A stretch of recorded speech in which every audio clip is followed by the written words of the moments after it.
خوش آمدید۔ آج ہم ایک ایسی زبردست صلاحیت پر لکھی گئی ایک بہت اہم تحریر کا جائزہ لے رہے ہیں جسے اکثر لوگ نظر انداز کر دیتے ہیں، لیکن سچ پوچھیں تو بڑی کامیابیاں حاصل کرنے کے لیے یہ بے حد ضروری ہے۔ ذرا سوچئے کیسا ہو اگر ہمارے ذہن کے پاس بھی ایک لیور ہو، ایک ایسا سادہ سا اوزار جو بھاری سے بھاری مسئلے کو اٹھانے اور ہر رکاوٹ کو پار کرنے میں مدد دے سکے۔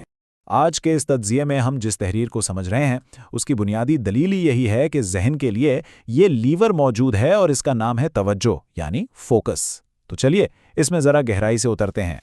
تو یہ فوکس یا توجہ آخر ہے کیا چیز؟ اس تحریر کے مطابق اس کا مطلب ہے مکمل انہماک، یعنی جب ذہن کسی ایک نقطے پر ایسا جم جائے کہ پھر بڑی سے بڑی مشکل بھی اسے ہلا نہ سکے۔ اس تحریر میں ایک بڑا زبردست موازنہ کیا گیا ہے۔ دیکھیے، جس طرح ایک لیور جسمانی طاقت کو ایک جگہ اکٹھا کر کے ناممکن کام بھی کر دکھاتا ہے، بالکل اسی طرح توجہ یا فوکس ذہنی طاقت کو ایک جگہ مرکوز کر کے پیچیدہ سے پیچیدہ مسائل حل کر دیتا ہے۔ اب آگے جو بات ہے نا وہ بڑی دلچسپ ہے۔ تحریر اس طاقت کو سمجھانے کے لیے فطرت سے کچھ ایسی مثالیں لیتی ہے کہ بات بالکل واضح ہو جاتی ہے۔ سب سے پہلے بارش کے قطروں کو ہی لے لیں۔ جب وہ بکھر کر گرتے ہیں تو بس مٹی میں جذب ہو کر غائب ہو جاتے ہیں، ان کا کوئی خاص اثر نہیں ہوتا۔ لیکن جب وہی قطرے ایک جگہ جمع اور مرکوز ہو جائیں تو جانتے ہیں کیا ہوتا ہے؟ وہ ایک بہت بڑا اور طاقتور سمندر بنا دیتے ہیں۔ اور ایک اور کمال کی مثال سورج کی کرنوں کی ہے۔ جب یہ کرنیں بکھری ہوئی ہوتی ہیں تو کتنی نرم محسوس ہوتی ہیں نا؟ لیکن اگر ایک میگنیفائنگ گلاس کے ذریعے انہی کرنوں کو ایک نقطے پر اکٹھا کر دیا جائے تو وہ اتنی طاقتور ہو جاتی ہیں کہ آگ لگا سکتی ہیں۔ یہ مثال اس اصول کو بہترین طریقے سے سمجھاتی ہے۔ تو اصل نقطہ یہی ہے کہ ہمارے خیالات بھی بالکل اسی طرح کام کرتے ہیں۔ دنیا میں جتنی بھی بڑی ایجادات اور دریافتیں ہوئی ہیں وہ سب اسی قسم کی مرکوز اور بھرپور کوشش کا نتیجہ ہے۔ اچھا، تو اگر توجہ اتنی طاقتور ہے تو پھر اس کی کمی کے نتائج کیا ہوتے ہیں؟ تحریر اس خطرے کو بھی بہت صاف صاف بتاتی ہے۔ تحریر میں اس کی ایک بڑی واضح تصویر کشی کی گئی ہے۔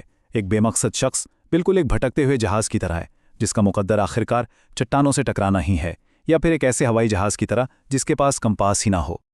اور یہ بات ان لوگوں پر بھی بالکل فٹ بیٹھتی ہے جو بہت ایکٹیو تو ہوتے ہیں لیکن ایک کام سے دوسرے پر چھلانگے لگاتے رہتے ہیں، پرانے کام ختم کرنے سے پہلے ہی نئے شروع کر دیتے ہیں، اور اس طرح وہ کسی بھی ایک چیز کے ماہر نہیں بن پاتے۔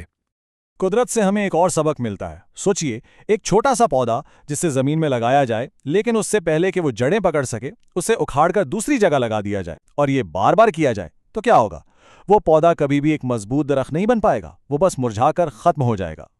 تو یہاں سب سے اہم بات یہ ہے کہ یہ صرف کسی ایک شخص کی ناکامی نہیں ہے۔ تحریر بتاتی ہے کہ جب توجہ کی کمی معاشرے میں بڑے پیمانے پر پھیل جائے تو یہ پورے ملک کی معیشت اور ثقافت کو نقصان پہنچا سکتی ہے۔ اچھا، تو اگر بھٹکنا اتنا بڑا خطرہ ہے تو پھر اس کا حل کیا ہے؟ تحریر اس کا ایک واضح حل اور انعام بھی بتاتی ہے، اور وہ ہے تخصیص کے ذریعے مہارت حاصل کرنا، یعنی اسپیشلائزیشن۔ اس کے لیے ایک بڑا زبردست واقعہ ہے شیخ بہائی کا، جو فزکس، ریاضی اور اسلامیات جیسے کئی علوم میں مہارت رکھتے تھے۔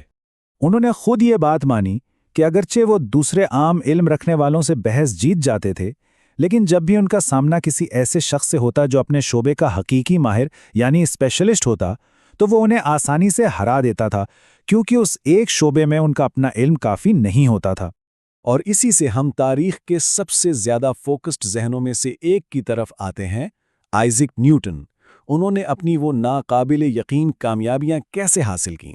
ان کا جواب اتنا سادہ کہ سن کر حیرانی ہوتی ہے۔ وہ کہتے تھے کہ وہ کسی بھی موضوع پر اتنی گہرائی اور تسلسل سے سوچتے تھے کہ آخرکار وہ چیز ان کے لیے دن کی روشنی کی طرح صاف ہو جاتی تھی۔ تو آخر میں تحریر کا نچوڑ یہ ہے کہ یہی تخصیص یعنی ایک گہری اور مسلسل توجہ جدید ترقی کا اصل انجن ہے۔ اس کے بغیر دنیا آگے نہیں بڑھ سکتی۔ اس سب کچھ ہمیں ایک آخری سوچ پر لا کر چھوڑ دیتا ہے اور واپس اسی مرکزی مثال کی طرف لے جاتا ہے۔ ذہن کی بکھری ہوئی کرنیں کچھ حاصل نہیں کرتیں، لیکن جب وہی کرنیں ایک جگہ جمع ہو جائیں تو آگ پیدا کر سکتی ہیں۔ سوال یہ ہے کہ ہم اپنی ذہنی کرنوں کو کس چیز پر مرکوز کریں گے؟